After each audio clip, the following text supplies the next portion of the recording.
fast the city's growing, and I just think that's fascinating and interesting. That's the fastest growing podcast. We couldn't agree more. See, exactly. You're right there in it. You're probably one of the reasons, frankly, that it's growing so much now. We like to, you're not wrong. We'll take it. We're humble. We're very humble. That's definitely, those are a couple of spots for the past few months. Okay.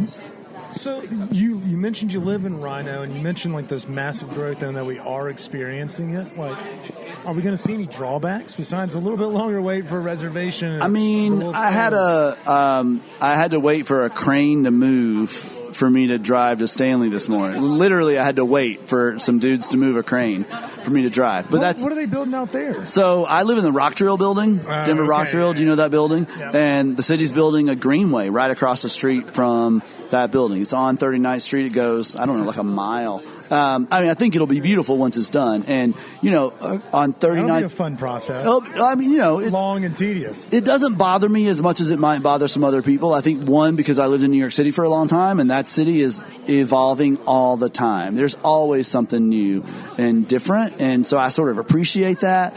And I think here, I don't know. I think it's kind of exciting. I mean, I'm sure there are drawbacks, like having to, navigate traffic, more people, etc. But I like density.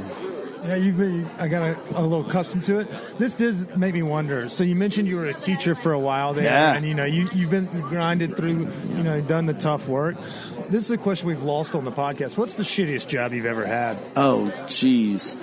Oh, yeah, we forgot about that. That's a great question. Do you guys ask that every time? It's a good question. No, but especially with you being from Alabama, too. Like, I've done everything from a dishwasher to, like, bagging glass at a floral shop for an old woman. That's bagging glass? Yeah, it was like colored glass you bag, and people would like buy and take home, like make put on top of mulch to decorate a bed. I didn't even know that was a Worst thing. fucking job. No, you just bagged it in like 10-pound bags or 20-pound bags, and then sounds terrible. It was the worst. So, what do you got? I just want to throw that off there. I remember. Yeah, let me think about it. I mean, I'd say so right after graduate school, I was doing a bunch of different things. Like, you have to hustle to make it in New York City. And one of the gigs that I got was working with this woman. She had a brownstone on the Upper East Side, and she wanted me to design her business card. And I was like, I can do that. I know Quirk Express, so like I could design a business card. So I go to her house to design a business card, and it turns out what she really wants is just like someone to tell her what to do. Someone to boss around, right? I don't think she cared that much about the business card that I was designing. She just wanted someone there to take her venting and frustration and be present for it. And at the time, she was paying me like, I don't know, it was like $70 an hour, and that was a lot of money to me solid. at the time. What the fuck? Oh, yeah, for sure. I mean, it's the Upper East Side. So I was like, yeah, I'll do this. But it ended up being... just like your personal bitch? For a little bit. It only lasted for a couple weeks. So I designed like 3 or 4 different versions of the business card, but I'd like go to the printer and have them print it and then like bring it back, and it wouldn't be right. And yeah, it was a strange experience. It also introduced me to a world that I didn't really know existed before, like just this obscene wealth that was new to me. That would pay you $70 an hour for bullshit? Just to walk back and forth to the print shop and like... Billable. Yeah, everything. Yeah, I don't know. It was strange. Interesting. That's a fantastic... I don't know. I've been lucky. I've had good jobs. Yeah, it may suck, honestly. When you have a shitty boss, that ruins just about everything. Oh, we got more food? Damn. All right, we'll get more food. So moving along in the Denver segment. Oh, yeah. So he has to leave in a little while, but we still got 40 minutes to just like really we know you're good at tests. To really test him here, Chris. Okay. So let's bring All right, bring it on. Was it a quiz? I love a quiz. I know you do. I know. I'm dorky that way. Classic Vandy nerd. Commodore. Yeah. That's right. Damn it. I would say something, but I forget they're national champions in sports. And See, there you go. It's okay. Yeah, I know. You went to Oxford. We'll navigate our way through. I kind of want to ask him a couple more things. You mentioned, it's not the $20 meal when you were talking about Beckon. What is your $20 meal? Like, we're sitting over here killing fucking fins. Yeah, I love Cart Driver. I think that place is great. Really amazing pizza, good drinks, good people. It's in the neighborhood, and it's one of my favorite spots. We go there a bunch. What's your jam? Do you get the clam pizza? Do you ever get a can of sardines and that olive? Can of sardines with the bread is so good. We get that every now and then. And they have they've got a little salad sometimes that's really good too. It's mostly ricotta salad, and then I think they change the ingredients over time, but that's delicious. But you can't beat $5 pizza after 10 p.m. That's a killer deal. That's a pretty damn good deal. Yeah, it's great. And, I saw my friend 1,000 Things to Do in Denver. She posted something about one of their pizzas the other day, and I was like, holy shit, I fucking love that. Got to get over there. Yeah, she's an influencer. Yeah, she's her. She's got a swinging stroke here in Denver. She's the best. Quite the reach. I do love her. She's amazing. Me too. We're good friends. We need to catch up with her sometime. We should probably figure out where she is right now. I don't know. I could text her. Yeah, let's not do that. Okay, let's not do that right now. Okay. Let's go. So you're not out of the woods, like I mentioned. Okay, so let's go. Bring it on. Let's go favorite brewery.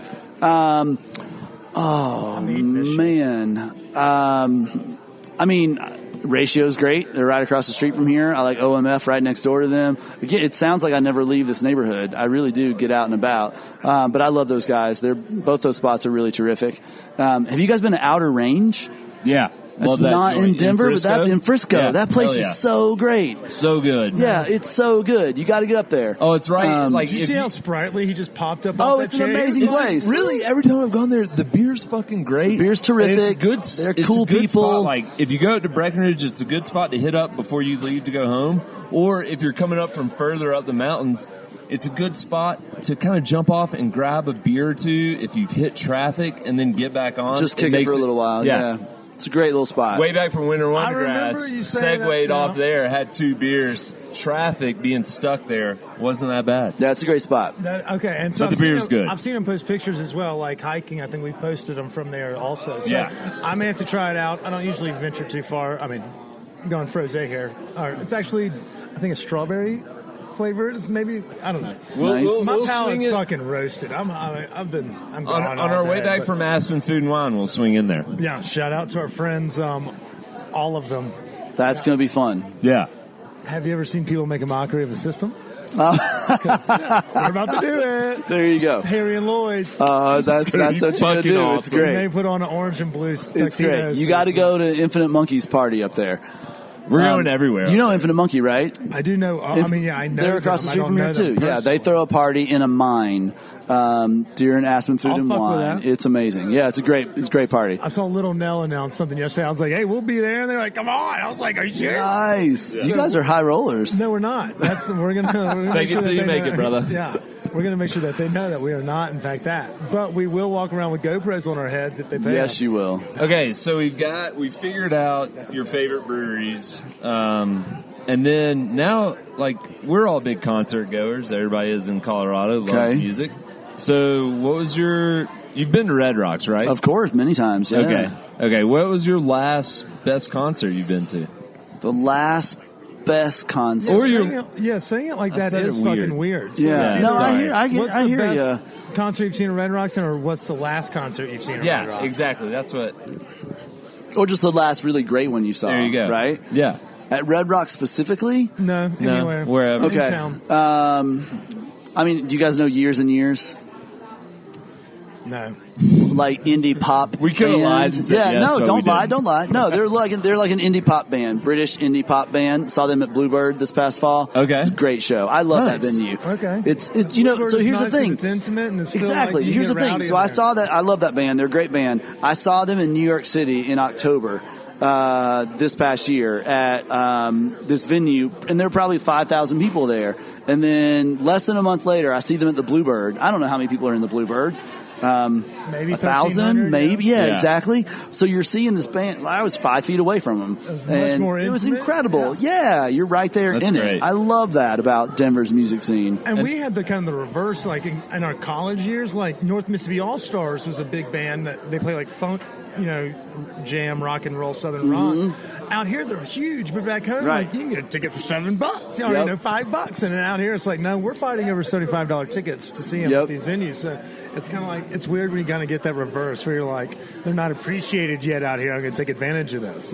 So I like that. I like that. That's a good call. That's why I love being on Colfax too. We have those 3 great venues. Right in a row. You're starting right there with the Fillmore, the largest and the best possible. And it's typically like about a brown bag's walk away.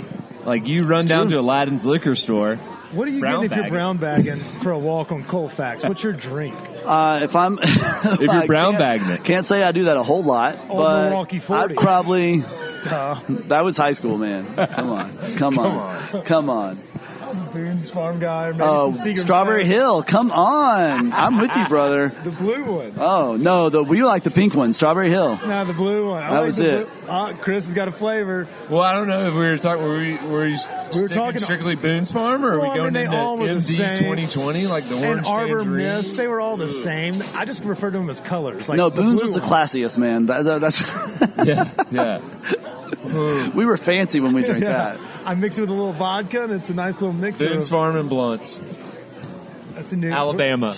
Welcome to Alabama. That's the South. There you go. We did not do either of those things in Mississippi.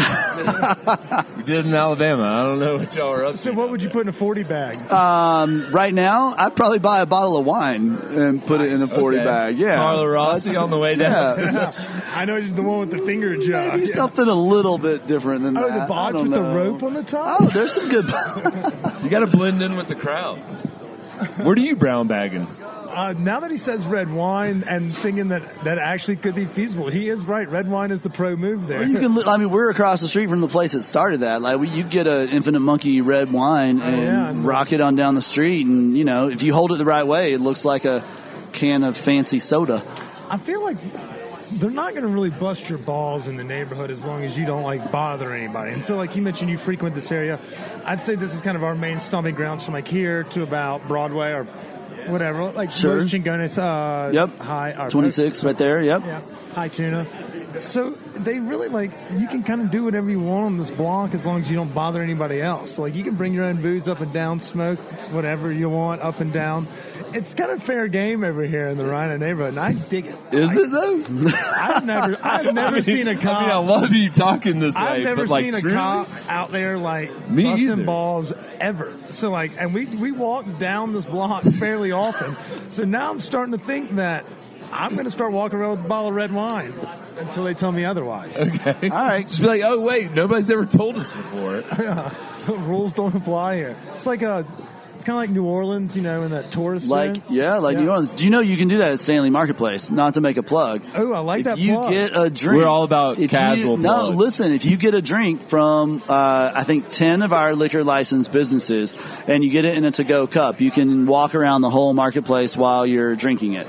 So you can grab a margarita at Comida or a beer from Choluna, and you can shop with it, or, Go get barbecue and chill on the back patio. Go get barbecue and chill on the patio, yep. It's about to be patio season, and I think there's a crawfish boil coming up. This Saturday, crawfish boil in the hangar at Stanley, the Rolling Smoke guys. I'm impressed. That's a good plug. I'll be there. That's going to be fun. I think there'll probably be 1,000 people there, maybe. It's usually pretty big, and y'all do it the proper, obviously you're a redneck, despite being smart. Let's go on. Sorry, we're not smart. No, it's quite all right. Let's go on. But you'll have the trash cans probably done with the wood on top like it's made. Tons of trash cans, lots of crawfish. Those guys are geniuses. The truck will be out there too, so if you don't eat crawfish, you can grab their, pulled pork sandwiches or whatever they have. And then there are a few different bands that day. Yeah. There'll be Thin Air's playing. They're a widespread Panic cover band. They'll be out there on the patio. Wade. Shout out Wade. That's right. Loves them. Oh, fuck. This is actually going to air after. Oh, you're right. It is. Oh, I hope you guys had a lot of fun at our crawfish boil. It was amazing. Let me tell you about how good that crawfish was. That may have been the best experience I've ever had at the Stanley Marketplace. There you go. You know what, though? We do this every year. So, Rolling Smoke Barbecue Crawfish Boil 2020. Yes. Just got to come back, listeners. And we'll post pictures. Obviously, y'all already saw the pictures is what I meant to say. We've been all over the story talking about it and showing about how packed it is and stuff like that. So, well done on a killer party, man. Thank you. But our fan base here at Finn's will all know about it, so they'll be out there. That is true. We want to give a shout out to all of y'all that came out here to watch us today. Don't forget to, we're not even done. Follow, subscribe. We do need to get going because he has to go somewhere. Let's bring it on on the questions. Okay, rapid fire. Yeah. Oh, wow. That's stressful. I think he's looking at the rundown sheet. I think, yeah, we have this like guidance, but we don't really follow it because I'm getting that impression. I like it. Freeform. Sure. That's what you want to call it. So this segment, learn it. Don't forget about that, Chris. This segment's our rapid fire, where we kind of ask you this or that. You're in trouble. And you just say whichever pops to mind. Okay.